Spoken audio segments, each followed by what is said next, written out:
Hello students, आज हम discuss करेंगे स्ट्रेस क्वाड्रिक ऑफ कॉची के बारे में। ठीक है, तो इसकी डेफिनेशन क्या है।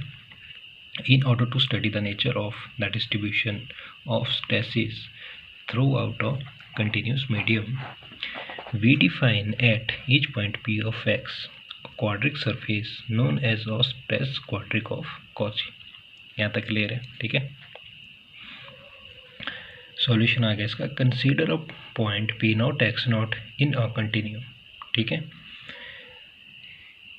इसको इसमें डायग्राम है। ठीक है, तो let V vector be the unit normal to an element of area containing this point.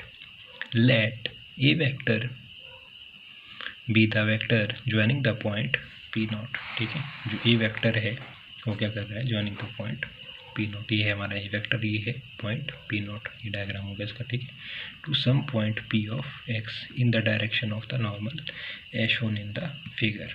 ठीक है, तो फिगर में अच्छे से बताया गया है इसमें। तो नेक्स्ट है हमारे पास द कंपोनेंट टी वी में। ठीक है, ये वाला कंपोनेंट जो है हमारे पास, ठीक है, may be resolve into two components. ठीक है, one is normal component N along V. ठीक है, ये हो गया हमारे पास एक वेक्टर जो एन है अलोंग वी वेक्टर है। ठीक है, एंड अदर इज टेंजेंशियल, और क्या बोल सकते हैं उसको, शेयरिंग कंपोनेंट ऑफ एस। ठीक है, तो ये हो गया हमारे पास next orthogonal to V. Clear. The normal component N and T V जो हमारा वेक्टर है can be written as follow. तो उसको लिखेंगे हम एन टी के ऊपर V into V vector, this is equal to T I के ऊपर वी हो गया और V I, this is equal to tau I G V J V I. Right, तो N is equal to tau I G V I V J, इसको दे दो आप इक्वेशन नंबर 1। बट जो हमारे पास ए आई है वो क्या होता है, हमारे को आपने पढ़ा है X I minus X I not. ठीक है, ए आई होता है हमारे पास X I minus X I not as we have introduce और local set of axis with origin p naught x I naught and parallel to the original axis, so x I naught is equal to 0। and अगर हमारा x I naught अगर 0 है, यहाँ 0 हो जाए ये वाली वैल्यू, तो हमारे पास नेचुरली जो ए आई है is equal to X I की हो जाएगा। ठीक है, क्लियर, सिंपल। और X I is equal to A V I, because जो ए आई की जो हमारी वैल्यू है वो होती है ए वी आई। ठीक है, यहाँ पर जो हमारे पास वैल्यू है ए आई की वो है क्या है, ए वी आई। और वी आई को एज इट इज़ रखो, ये इसके अपॉन में चला गया तो वी आई की वैल्यू आ गई एक्स आई ओवर ए। यहाँ तक क्लियर है। तो since N is tau I G V I V J, equation number 1 आपने अभी देखा था, इसमें हमारे पास एन की वैल्यू क्या थी, tau I G V I V J. ठीक है, तो आपने लिख दी इधर फ्रॉम इक्वेशन 1 लिख दो, मेंशन कर दो।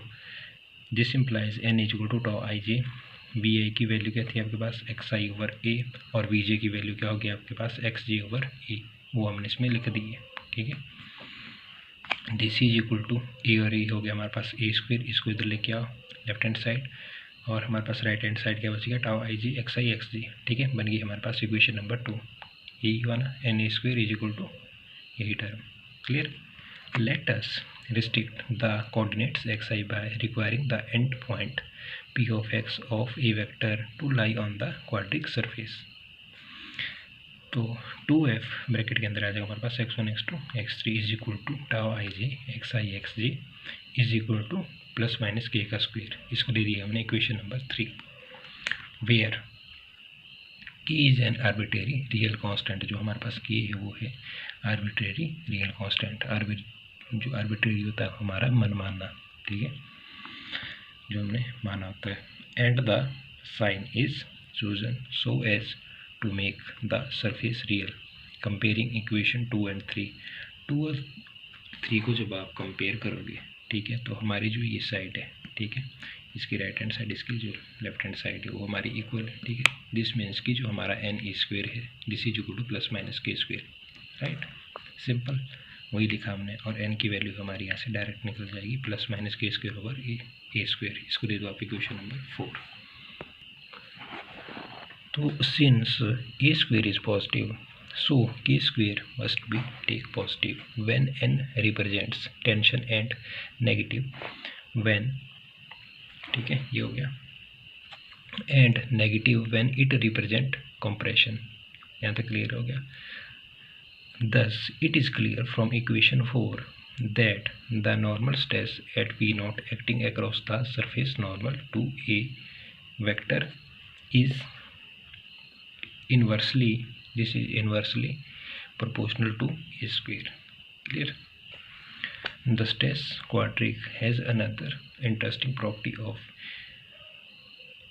importance in visualizing the state of stress at a point. This property is that the stress vector Ti over, इसके ऊपर भी है, ठीक है, at P naught acting across the area that is normal of P naught, P is parallel to the normal to the surface of the stress quadratic at P।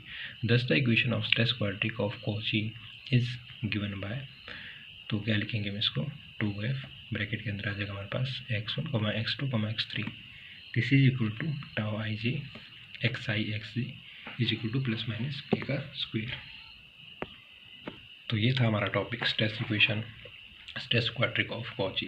ठीक है, अब बात इसके हमारे कुछ टॉपिक और भी, ठीक है, वो इम्पोर्टेंट है, वो भी सम टाइम एग्जाम में पूछे जाते हैं।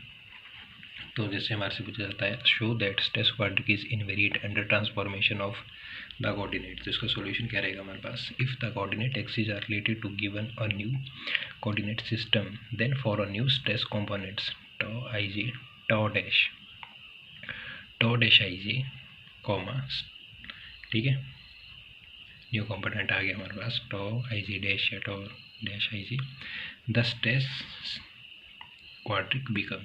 तो हमारे पास जो स्ट्रेस क्वाड्रिक है वो क्या बन जाएगा, tau I J dash comma X I dash comma X J dash is equal to N E square is equal to plus minus K square. ये आपको पता है, ठीक है।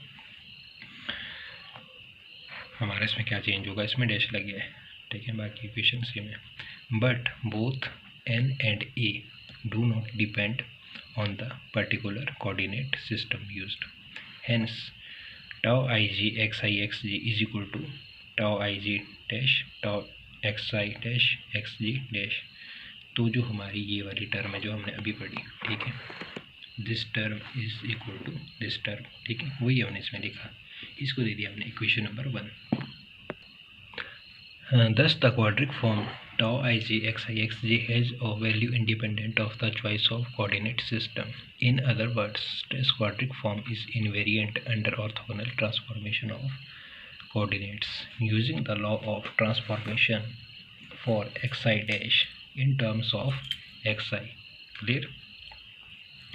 That is जो हमारा xi dash है, this is equal to li alpha और x alpha, this is x, this is alpha, and जो एक्स जी डैश होगा हमारे पास वो किसके ऊपर इक्वल होगा, L J beta X beta, right. Substituting in 1 we get, जब हम इसको सब्स्टिट्यूट 1 में कर देंगे तो हमारे पास क्या आ जाएगी value, tau alpha beta X beta is equal to L I alpha L J beta tau I J dash X alpha X beta, and this is equal to tau alpha beta is equal to L I alpha L J beta और tau I J dash, यानी कि जो हमारी x alpha X beta है वो cancel out होगी, ये वाली टर्म, इसलिए हमारे पास ये बच गया, बाकी हमारी रिमेनिंग टर्म ही बच गई, ठीक है, simple. We show that the stress quadric is invariant under transformation of the coordinates, ठीक है। तो इस टाइप के आर्टिकल भी आपको आ जाते हैं एग्जाम में। तो नेक्स्ट जो इम्पोर्टेंट है हमारे पास वो है stress component tau I G are tensor of order 2। तो ये भी इम्पोर्टेंट आर्टिकल है, ठीक है। The relation T vector V dash into V vector is equal to tau I G V I dash V J, इसको दे दो आप इक्वेशन नंबर 1 पहले, ठीक है। Enable us to obtain the component in any direction P vector of the stress vector acting on any given element with normal v dash vector, ठीक है. Let tau alpha beta dash are two components of the stress referred to the new xi dash coordinate system obtained by rotating the old xi coordinate axis. By definition, tau x beta dash is the projection on the alpha dash beta या alpha beta dash, ठीक है. ये हमारा जो superscript है, ठीक है, sorry subscript है जो बीटा है, ठीक है. Axis x beta dash axis of the stress vector acting along on a surface element normal to x alpha dash axis. So we can write, तो tau alpha beta dash is equal to tau beta के ऊपर आ जाएगा हमारे पास alpha is equal to tau vector v dash into v vector. इसको दे दो आप इक्वेशन नंबर 2, वेयर जो हमारे पास v डैश है is parallel to the x alpha axis x alpha dash axis and v is parallel to the x beta dash axis. Thus from 1 and 2 we get 1 और 2 को अगर हम कंपेयर करें तो हमारे पास क्या आ जाएगा, tau alpha beta dash is equal to tau ij vi dash vj. ये आ जाएगा equation number 3. Let vi dash is equal to cos of bracket के अंदर आ जाएगा x alpha dash comma xi and vj dash is equal to cos x beta dash comma x जी. तो इसके ये किसके इक्वल आ जाएगा हमारे पास एल अल्फा आई और vj डैश आ जाएगा हमारे पास एल बीटा जे के इक्वल, ठीक है. इसको दे दो आप कंबाइन करके इक्वेशन 4. तो फ्रॉम 3 and 4 अगर 3 और 4 को हम कंपेयर करें, ठीक है, तो हमारे पास जो टाउ अल्फा बीटा है, ठीक है, वो किसके इक्वल आ जाएगा हमारे पास, वो आ जाएगा हमारे पास this is I think dash है इधर, आई थिंक सो इक्वेशन 3 है जो हमारे इधर डैश है. तो वी आई डैश की वैल्यू हमारे पास एल अल्फा ही है और वी जे डैश की वैल्यू हमारे पास दिस इज वी जे, ठीक है. वी जे डैश की वैल्यू हो जाएगी एल बीटा जे, ठीक है. तो हमने इसमें पुट कर दिया, ठीक है. तो ये आ जाएगा हमारे पास equation 5. The equation 5 gives the equation of transformation of the component of stress tensor from old to new system at coordinate axis. This inverse transformation that is from new to old is given by tau alpha beta is equal to L I alpha L beta g और tau I g, ठीक है. इसको दे दो आप equation number 6. Thus the law of transformation is similar to that of strain tensor. Hence stress component are tensor of order 2, ठीक है. तो ये था हमारा आर्टिकल. तो एक आर्टिकल और इसमें the expansion theta is equal to tau 11 plus tau 22 plus tau 33 is invariant with respect to an orthogonal transformation of coordinate. तो अगर आपको ये टॉपिक करना है, ठीक है, तो इससे पहले आपको जो अभी हमने टॉपिक किया, ठीक है, ये वाला, ठीक है, stress component tau I G are tensor of order 2, यहाँ इक्वेशन 1 से, ठीक है, इक्वेशन 1 से इक्वेशन 5 तक एज इट इज आएगा हमारा ये, ठीक है. इस टॉपिक में जो हमारा नेक्स्ट वाला टॉपिक मैंने अभी बताया है, इसमें ये आपको पहले पता होना चाहिए, यही लिखेंगे हम इक्वेशन 5 तक. तो इक्वेशन 1 मैंने इसमें बता दिया, ठीक है, और इक्वेशन 5 तक यहाँ तक हमारा ये सेम रहेगा, ठीक है. यहाँ तक यही जो हमने लास्ट अभी टॉपिक पढ़ा है वो यहाँ तक इक्वेशन 5 तक आ जाएगा, ठीक है. तो इक्वेशन 5 तक हमारा ये, ठीक है, इक्वेशन 5 हमारी ये रहेगी, ठीक है. इसके बाद क्या आ जाएगा हमारे पास, putting beta is equal to alpha in 5. तो बीटा की जगह हमने अल्फा पुट कर देना है and using the orthogonality relation we है. तो सिंपल है हमारे पास L alpha I L alpha J is equal to L I alpha L J alpha is equal to delta I J, ठीक है. हमने सिंपल किया, बीटा की जगह क्या कर दिया, अल्फा पुट कर दिया. तो इधर तो हमारा अल्फा था, ठीक है, बीटा की जगह अल्फा आ गया, ठीक है. तो ये आ गया. तो this is equal to del I G, और therefore equation 5 implies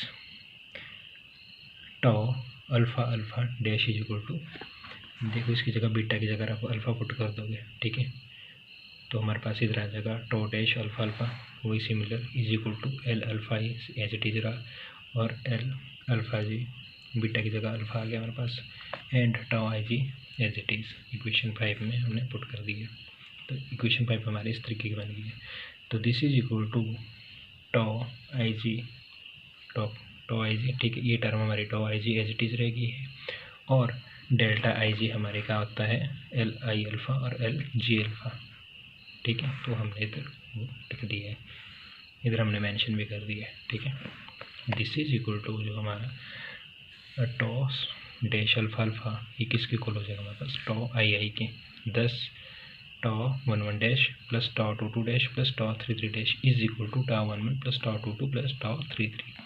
we show that the expansion theta is equal to, theta की वैल्यू है हमारे पास टॉ 1 प्लस टॉ 2 प्लस टॉ 3, और कॉम्प्लेक्स फॉर्म में अगर हम इसको लिखे तो आ जाएगा हमारे पास tau I I is invariant under transformation of coordinates, since tau 1 is equal to tau xx or tau 2 is equal to tau yy or tau 3 is equal to tau zz. Therefore tau 1 plus tau 2 plus tau 3 is equal to tau xx plus tau yy plus tau zz, or tau xx plus tau yy plus tau zz is invariant relation to an orthogonal transformation of coordinates, ठीक है। तो ये था हमारे important topics जो आज हमने discuss किए। ओके।